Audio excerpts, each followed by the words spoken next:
مسائل میں مصیبتوں کا، تکلیفوں کا، پریشانیوں کا آنا یہ ہماری زندگی کا لازمی حصہ ہے۔ اب ہماری زندگی میں ہم دیکھتے ہیں بہت سارے بھائی ایسے ہیں، سب کچھ صحیح ہے، جس کاروبار میں ہاتھ ڈالتے کوئی کاروبار ترقی نہیں کرتا، مالی پریشانیوں میں مبتلا ہے۔ نوکری کرنے کے لیے ایک دروازے سے دوسرے دروازے، ایک کمپنی سے دوسری کمپنی تک جاتے ہیں، کوئی اطمینان والی نوکری نہیں مل پاتی، پریشان ہیں۔ بہت سارے ہمارے مرد و خواتین، مائیں ہماری، بہت سارے ہمارے بزرگ ایسے ہیں جن کو اللہ تعالیٰ نے کوئی بیماری دے دی، اور اس بیماری کے علاج کے لیے وہ کبھی ادھر جا رہے ہیں، کبھی ادھر جا رہے ہیں، کبھی اس ڈاکٹر کے پاس، کبھی اس ڈاکٹر کے پاس، پھر بھی ان کو شفا مقدر نہیں ہو رہی، اللہ تعالیٰ ان کو شفا نہیں دے رہا ہے، پریشان ہے بیماری کو لے کر۔ میں اگر گناتا جاؤں پریشانیوں کی فہرست انفرادی زندگی میں بہت ساری، ایسے ہی گھریلو زندگی میں آدمی پریشان ہوتا ہے، کسی کو بیوی اچھی نہیں ملی، کسی کو شوہر اچھا نہیں ملا، کسی کی اولاد نافرمان ہے تو کسی کے والدین بیجا قسم کی زبردستی کرنے والے، بچے پریشان ہیں ان کی طرف سے۔ سماج کے اندر، گھریلو مسائل کے اندر پریشانی کا شکار لوگ بھی بہت سارے موجود ہیں۔ اور ایسے ہی آگے بڑھ کر اگر آپ دیکھیں قوم و ملت کے مسائل، اس ملک ہندوستان کے اندر آپ جانتے ہیں مسلمانوں کے سامنے کیا کیا مسائل ہیں۔ ایک مصیبت سے نکلتے نہیں، اگلی مصیبت کھڑی ہوتی، ایک مسئلہ ختم ہوتا نہیں، اگلا مسئلہ کھڑا ہو جاتا ہے۔ اور سچ تو یہ ہے کہ لوگ پریشان رہتے ہیں کہ آخر کتنے مسائل کا ہم سامنا کریں گے۔ صرف ملک ہی میں نہیں، پوری دنیا کے اندر دیکھ لیں، فلسطین کے مسلمانوں کی جو حالات ہیں، پریشانیاں ہیں، کہ اس قدر زیادہ تباہی اور بربادی سے دوچار کیا جا رہا ہے، ساری دنیا جانتی۔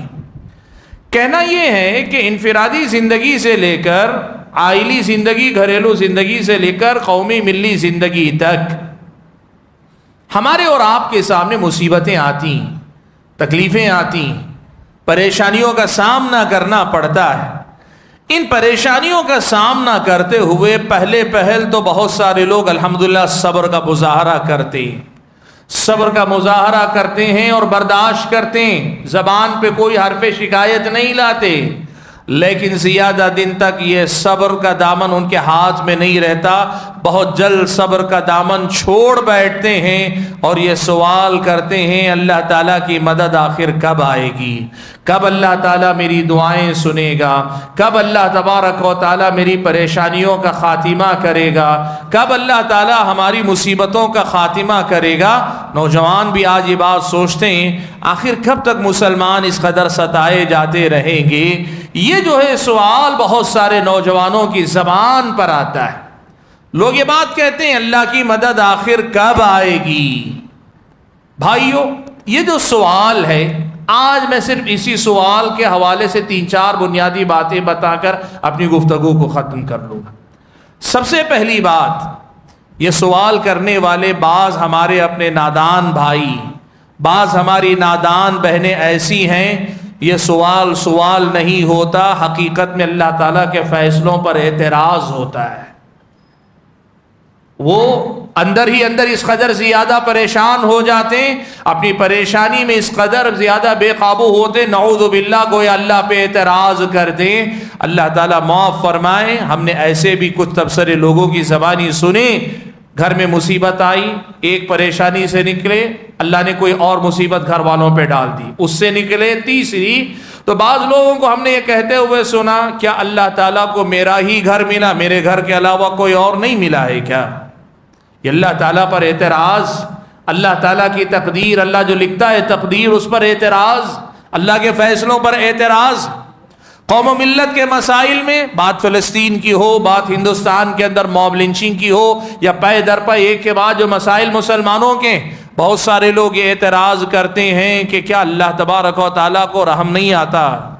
اللہ تعالیٰ تو بڑا رحیم ہے، ہم سے نہیں دیکھا جا رہا ہے، اللہ تبارک و تعالیٰ تو رحیم و کریم ہے، اللہ تعالیٰ کو رحم نہیں آتا کیا؟ نعوذ باللہ، یہ اللہ تعالیٰ پر اعتراض کے اسلوب میں لوگ بات کرتے ہیں۔ بھائیو، اگر یہ سوال آپ کا ہے کہ اللہ کی مدد کب آئے گی، اور اس کا مقصد یہ کہ آخر اللہ مدد کیوں نہیں کرتا، اعتراض آپ کر رہے ہیں، تو سب سے پہلے یہ حقیقت جان لو، آپ کو مجھ کو ایسا کوئی سوال کرنے کا حق ہے ہی نہیں اللہ کے بندوں۔